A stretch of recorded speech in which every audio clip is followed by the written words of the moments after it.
할렐루야. 하나님 살아계십니다. 살아계신 그 하나님의 은혜와 평강과 축복이 저와 여러분들 그리고 영상으로 예배하는 모든 분들에게 함께하게 되기를 주의 이름으로 축복합니다.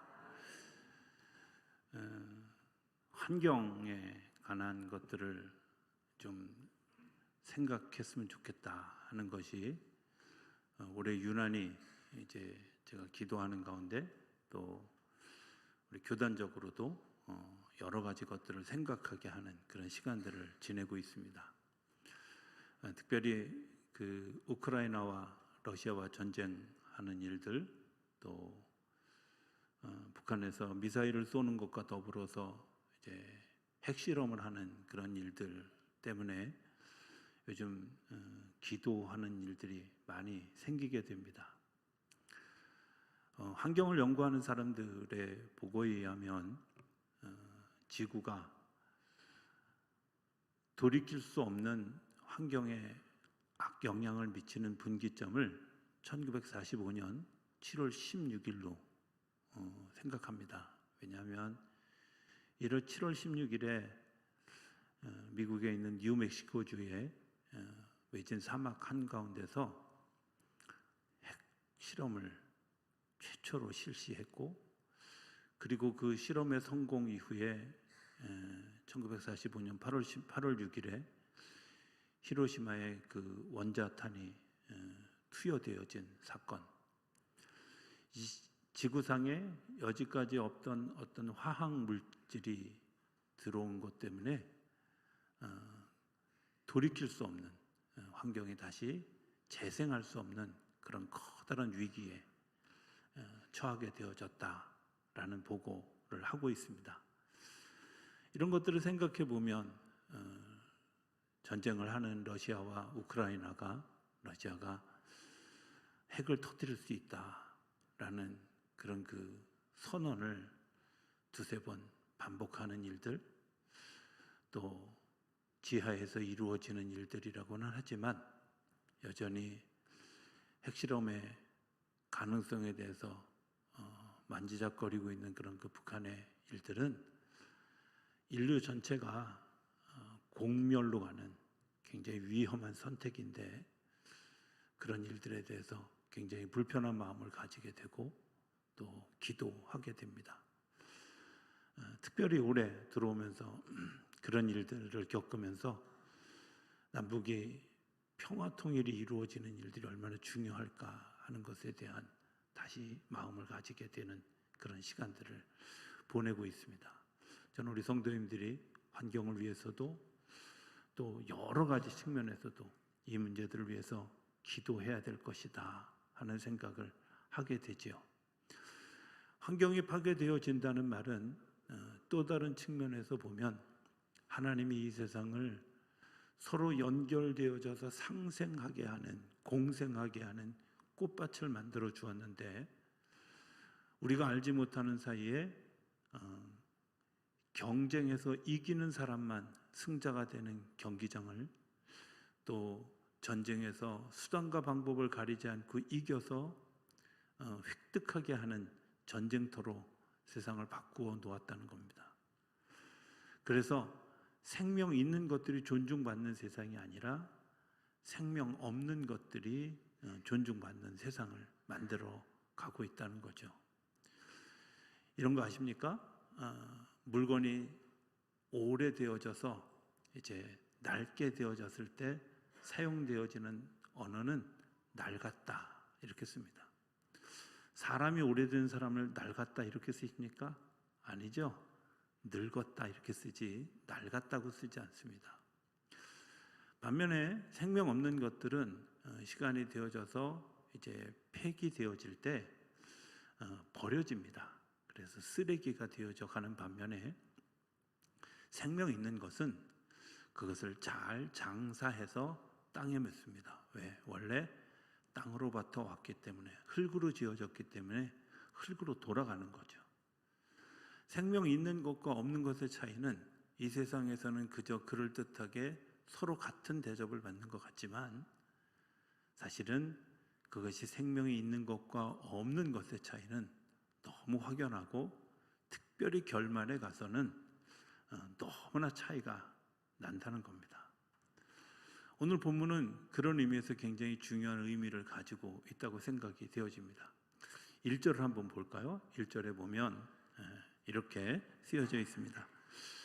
여호와 우리 주여, 주의 이름이 온 땅에 어찌 그리 아름다운지요, 주의 영광이 하늘을 덮었습니다. 주의 이름이 온 땅에 어찌 그리 아름다운지요 라는 표현, 아마 바라보는 사람들에 대해서 따라서 좀 다를 수 있다고 생각이 되어집니다. 정말 아름다울까? 이렇게 생각이 되어지는 사람도 있고, 이 아름다운 광경을 바라보면서도 별로 그렇게 감흥이 없는 사람들이 있을 수도 있다고 생각이 되어집니다. 저는 후자의 경우였는데요. 어려서부터 제가 교회를 다녔으니까 얼마나 야외 예배를 많이 갔겠어요. 야외 예배 가면 부르는 지정 찬송이 있잖아요. 그죠? 뭐죠? 예. 여기는 10분만 야외 예배를 가보셨던 것 같은데 참 아름다워라 주님의 세계는 하는 찬양이잖아요. 그죠? 심지어 제가 그 야외 예배 가기 전주부터 막 이 찬송을 이렇게 열심히 연습해서 불러서 이 3절까지를 제가 외울 만큼 굉장히 잘 부르는 찬송인데, 중요한 건 제가 40 전후할 때까지 한 번도 이 찬송의 진짜 의미를 몰랐다는 거예요. 아름답긴 뭐가 아름다워. 예, 나무 밑에 떨어져 있는 개똥 보면서 아우 지저분해. 떨어져 있는 쓰레기 보면서 아우 지저분해. 청소도 안 했네. 뭐 이런 정도의 생각. 그리고 정말 아름답다기보다는 그저 그냥 지어진 자연이지 이런 생각을 했던 적이 더 많이 있었습니다.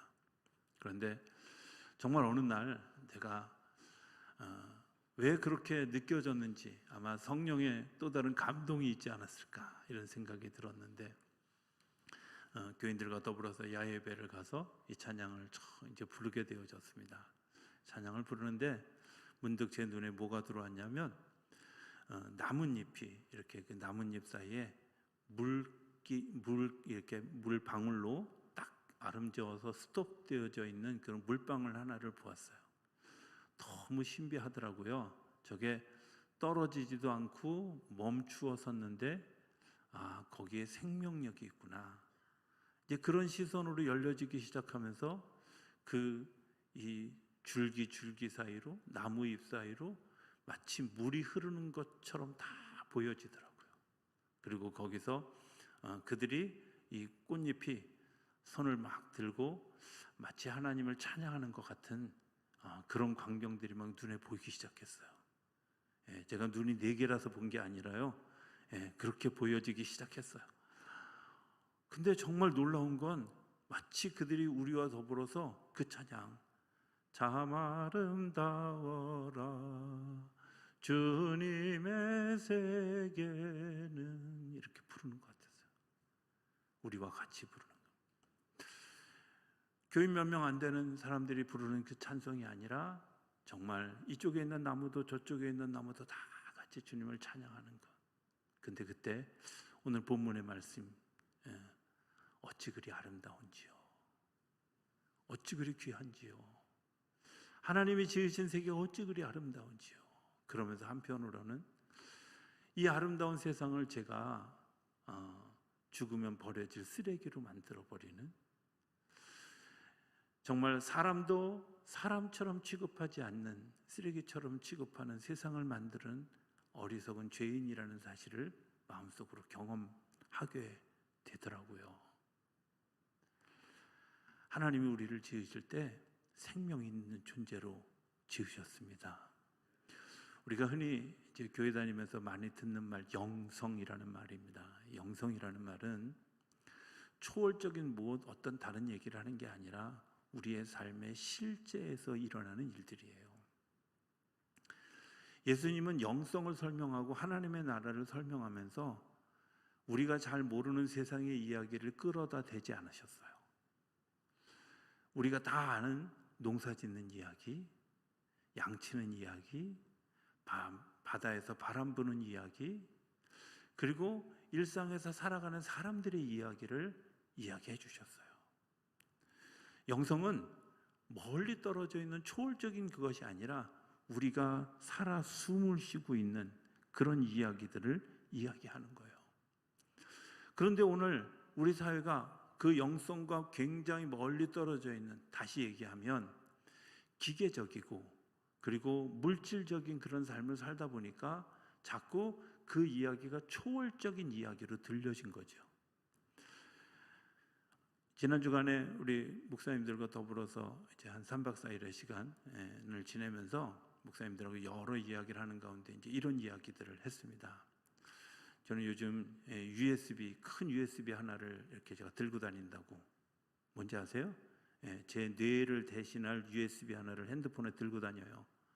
옛날에는 이 머릿속에 전화번호 다 기억하고 우리 성도님들 생년월일 다 기억하고 있었는데 요즘은 이 USB가 아니면 제 뇌를 이렇게 끄집어내서 이거 이렇게 따로 저장 장치를 들고 다니지 않으면 저희 아내 전화번호도 잘 모르더라고요. 공항에서 못 쓰는데 아내 전화번호를 쓰는데 뭐였지?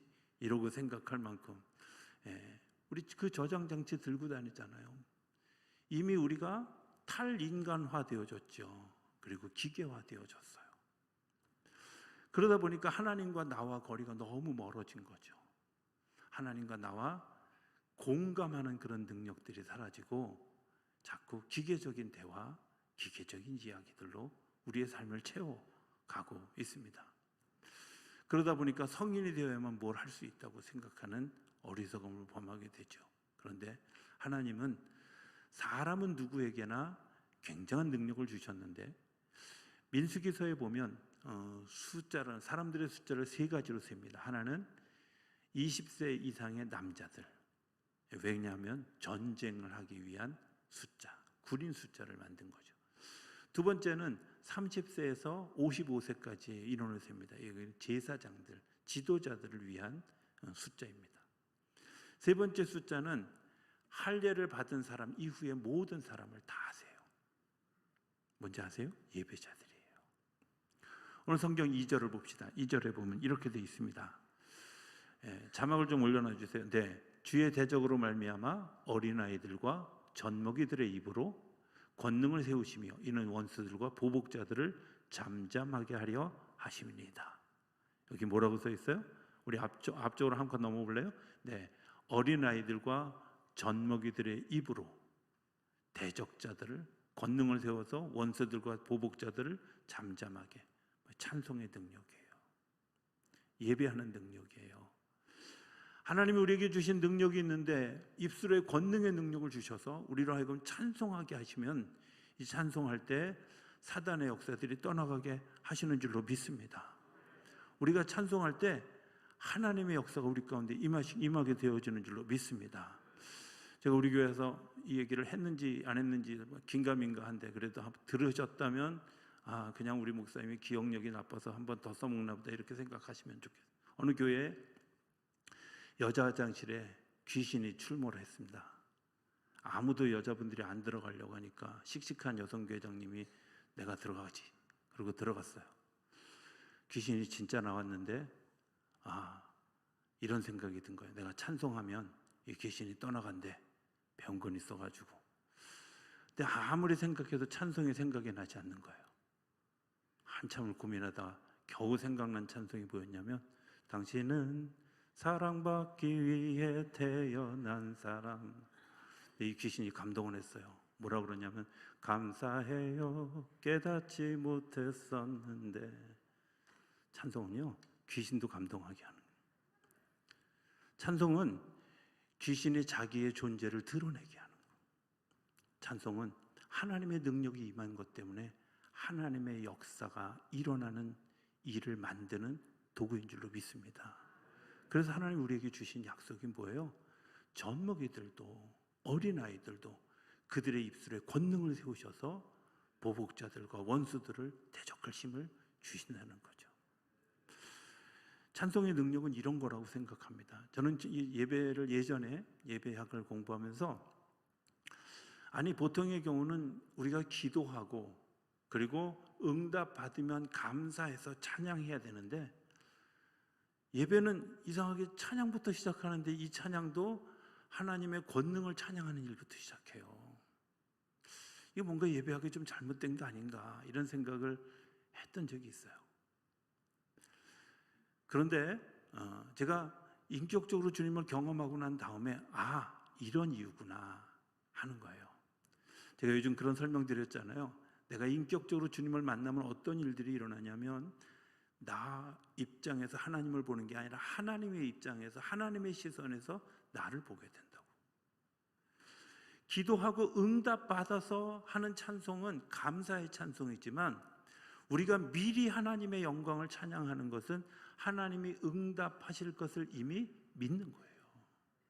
하나님의 시선을 우리가 경험한 거예요.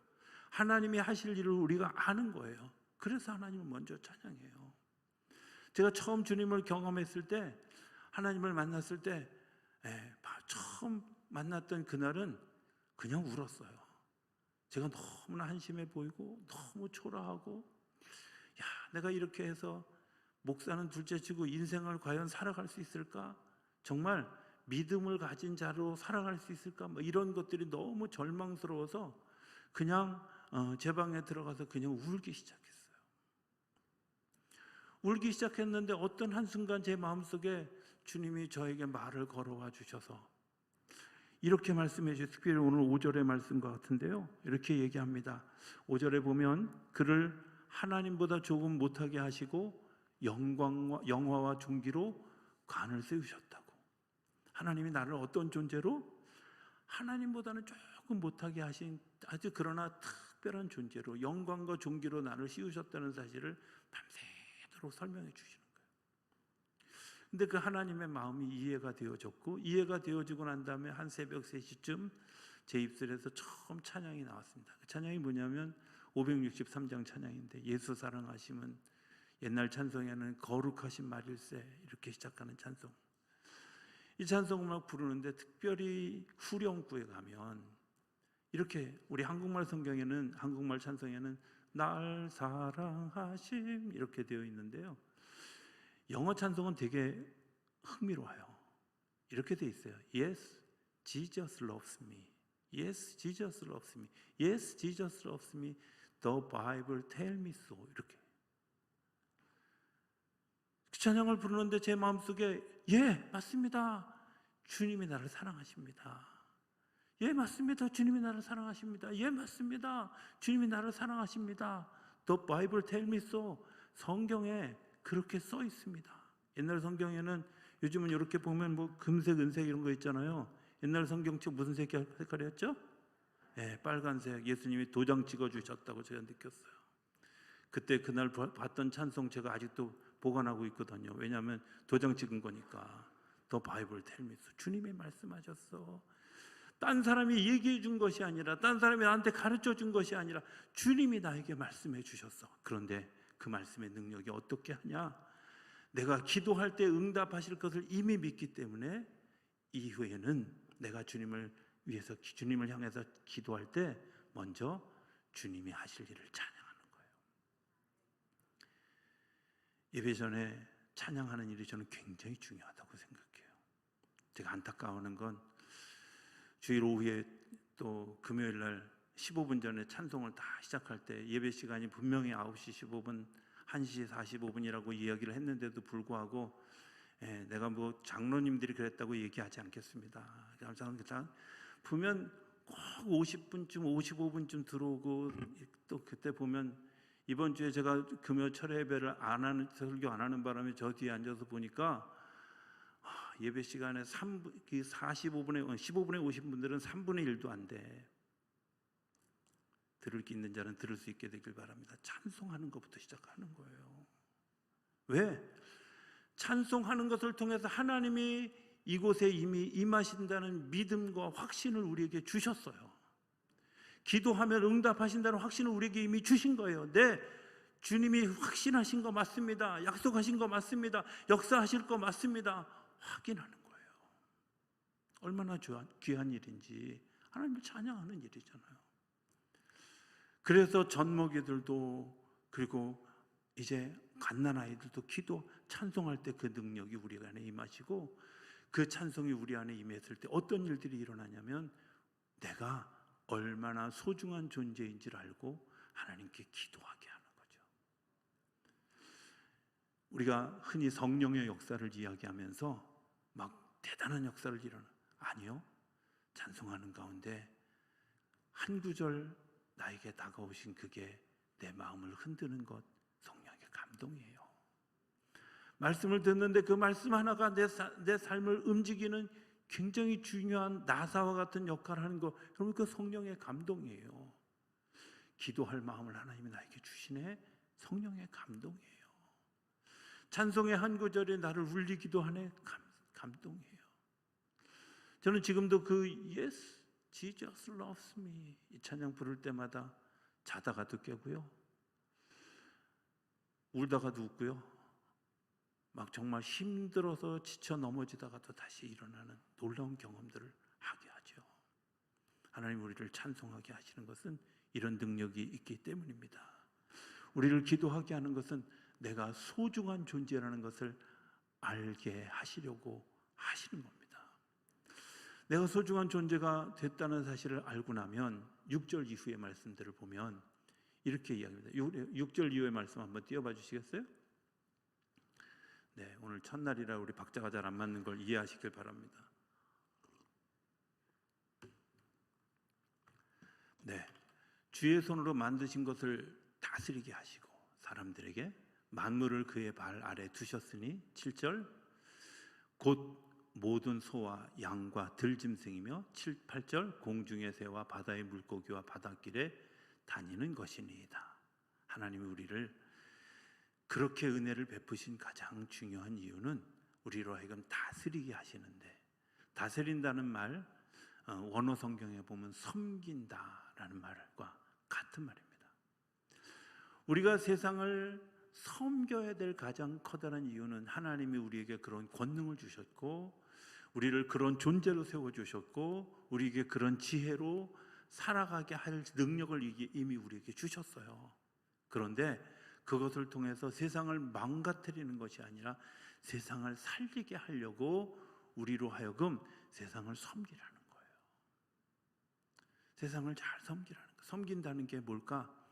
사랑하는 거죠. 꽤 오래전인데요, 어떤 부부가 저를 찾아왔어요. 여러 시간 상담을 하는데 제가 얻은 인사이트는 뭐였냐면 이 집의 문제는 아침 식사의 문제구나. 남편은 아내가 남편을 존중하는 마음으로 아침 식탁을 차려주시면 좋겠다, 이런 마음이고, 부인은 마음은 온유로되 육신이 연약해서 나는 아침잠을 충분히 즐겨야 된다, 이런 것의 갈등이었어요. 제가 이제 기도하고 그 두 분에게 처방을 이야기해 주면서 이렇게 얘기했습니다. 부인 집사님한테, 집사님 아침밥을 잘 해주세요. 집사님이 집사님 사랑하는 거 맞으시죠? 맞다고. 사랑하는 사람에게 아침밥을 지어주는 그건 일이 아니라 사랑의 고백이라고. 그렇게 이야기를 했더니 이 집사님이 막 그 감동을 받았는지 막 이렇게 눈물을. 그래서 이제 한 일주일쯤 지나서 물어봤어요. 집사님 아침 요즘 잘 드세요? 그랬더니 아니요. 남자 집사님이 대답하더라고요. 그런데 남자 집사님 대답이 더 굉장히 흥미로웠어요. 이미 아내의 사랑을 알았기 때문에 아침밥 안 먹어도 먹은 것 같아요. 1년 지나서 물어보니까 아침을 잘 해주는 부인 집사님 때문에, 그리고 그 아침을 먹고 하루를 시작하는 그 남편 집사님 때문에 가정이 굉장히 행복해지는 걸. 육신이 연약해서 우리가 가던 길이 멈추기 어려워서 스키드마크처럼 좀 더 갈 수도 있습니다. 그러나 중요한 것은 하나님이 우리의 마음을 바꿔놓으면, 우리의 생각을 바꿔놓으면 하나님이 그 일들을 통해서 일하게 하시는 줄로 믿습니다. 우리가 세상을 섬겨야 될 가장 커다란 이유는 하나님이 우리에게 지혜를 주시고 세상을 다스릴 능력을 주시고 세상을 감당할 은혜를 우리에게 주셨기 때문입니다. 무엇보다도 더 중요한 것은 하나님이 우리를 사랑하시는 그 사랑을 내가 경험했기 때문에 그렇습니다. 한 3년 전쯤인 걸로 기억합니다. 코로나가 시작되기 마지막 주쯤에, 마지막 기간쯤에 필리핀에 선교사님들, 사모님들을 이렇게 섬기기 위해서 필리핀에 간 적이 있습니다. 필리핀을 가면 이제 늘 그 밤 비행기를 타고, 밤 비행기 타면 이제 숙소에 도착하면 보통 2-3시 정도 돼서 이제 보통의 경우는 뭐 한 번도 제가 뭐 필리핀 가서 좋은 호텔에 잡은 적도 잘 없지만 그때는 특별히 더 그랬던 것 같아요. 막 이제 한 2-3시간 달려서 새벽 3시쯤 돼서 선교사님 집에 도착을 했는데, 선교사님 집에 이제 그 첫날 밤을 머물게 되는데요. 씻기가 싫은 거야. 제가 원래 씻는 걸 좋아하는데 씻기가 싫은 거야. 이렇게 하니까 표정들이 우리 목사님 되게 게으른가 보다 이렇게 생각하는, 오해하지 않게 되길 바랍니다. 씻기가 싫은 거야. 왜냐하면 그 화장실에, 그 욕실에 들어가면 씻겨지는 게 아니라 더 묻을 것 같은 느낌. 이런 거 기억하세요? 그냥 그렇게 적당히 이야기했습니다. 그리고 잠깐 대충 뭐 씻고, 잠깐 땀이 나는데도 그냥 잠깐 대충 씻고 누워서 얼른 잠이 오지 않는 거예요. 불편해서. 근데 제가 그 순간에 하나님이 이렇게 말씀해 주시는 것 같은 거예요. 성령아, 그 선교사는 여기서 17년째 살아.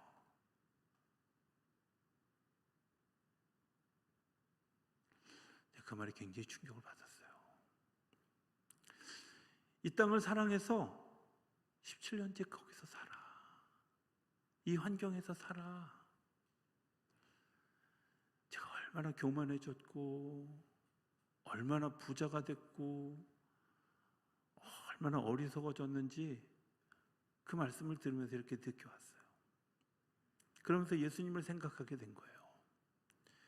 예수님이 이 땅에 오신 거, 우리가 그냥 쉬운 말로 한 구절로 팍 압축해서 하나님이 세상을 이처럼 사랑하사 독생자를 주셨으니 이는 저를 믿는 자마다 멸망하지 않고 영생을 얻게 하려 하심이니라, 이 한 구절로 딱 압축시켜 놨지만, 예수님이 이 땅에 오신 일이 제가 한국에서 필리핀 가는 것보다 더 험한 길을 간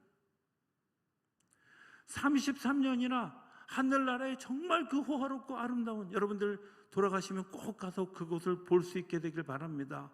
얼마나 좋은 환경에서 얼마나 비참한 환경으로 이 땅에 오셨는지 한번 확인해 보실 수 있게 되길 바랍니다. 주님이 이 땅에 오셔서 그 불편함 감수하고 그 어려운 일들을 다 감수하고 이 땅에 오신 이유가 뭘까? 나를 사랑하기 때문에. 제가 그 밤에 너 정말 필리핀 사람들을 사랑하느냐? 대답할 수가 없었어요. 제가 그 해뿐만 아니라 뭐 10년 동안이나 트레스디아스 한다고 필리핀 땅을 늘 밟았고, 정말 제가 필리핀을 잘 섬기는 사람이라고 생각했는데 그 밤에 얼마나 제가 어리석은 존재였고 얼마나 하나님 앞에 불충한 종이었는지를 발견하게 되는 계기가 되어졌어요. 세상을 섬긴다고 우리가 이야기합니다. 다스린다고 얘기합니다. 세상을 사랑하십니까? 사람들을 사랑하십니까? 하나님을 사랑하십니까? 오늘 설교의 제목을 사이라고 했습니다. 사이는 나와 또 다른 객체와 간격입니다. 이 간격을 하나님은 사랑으로 채우셨기 때문에 그 안에서 생명력이 자라나게 되어졌고, 늙게 되었고, 돌아가게 되어졌을 때도 흙으로 돌아가 다시 새로운 역사를 만드는 기준이 되어졌다는 거예요.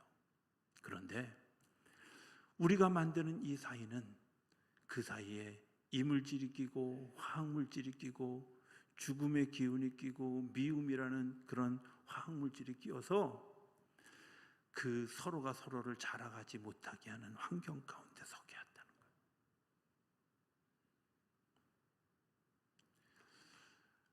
주님이 오늘 우리에게 감동하시는 이유는, 우리를 찬송하게 하고 기도하게 하고 섬기게 하는 것은 그 사랑으로 이 사이에 하나님의 역사가 자라가게 하고, 하나님의 역사가 자라는 것을 통해서 이 땅이 하나님의 나라가 처음 만들어졌던 것처럼 전쟁터가 아니라, 경기장이 아니라 꽃밭과 같은 서로가 상생하는 아름다운 자리를 만들어 가라고 말씀하시는 줄로 믿습니다. 이야기 하나만 하고 설교를 마치기 원합니다. 가벼운 얘기입니다. 우리가 실뜨기라는 거 아시죠? 네. 남자분들은 잘 모를지 모릅니다. 어떻게 보면 저는 남자 같기도 하고 여자 같기도 하고 좀 그런 면이 있어서, 실뜨기 이렇게 하잖아요. 이렇게 보통 이렇게 하고 누군가 와서 이 실을 잡고 또 이렇게 끌어당기잖아요. 좀 맞다고 표현 좀 해봐요. 그렇게 월뚱월뚱하게 있으면 제가 틀린 것 같잖아 꼭. 근데 이 실뜨기에 진짜 중요한 게 있어요. 두 사람만 하는 게 아니라 여러 사람이 참여할 수 있다는 거고, 그리고 정말 새로운 것들을 계속 만들어갈 수 있다는 거예요. 근데 중요한 게 있습니다.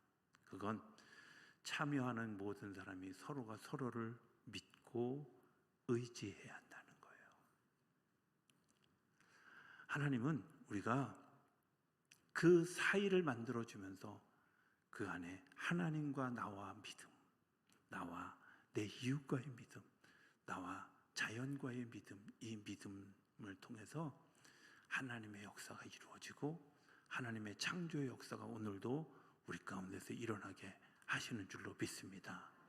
저는 우리 성도님들이 그런 믿음을 바탕으로 찬송하고 기도하고 섬기는 것을 통해 이 땅에 새로운 역사를 만들어가는 일에 동참하는 우리 모두가 되어줄 수 있게 되기를 주의 이름으로 축복합니다. 기도하겠습니다. 저희들을 사랑하시는 아버지 하나님, 저희들이 공생하고 있고 하나님께서 우리와 더불어 살아가시며 하나님의 역사를 드러내는 축복의 믿음의 통로가 되어지게 하여 주시옵소서. 예수님의 이름으로 기도드립니다. 아멘.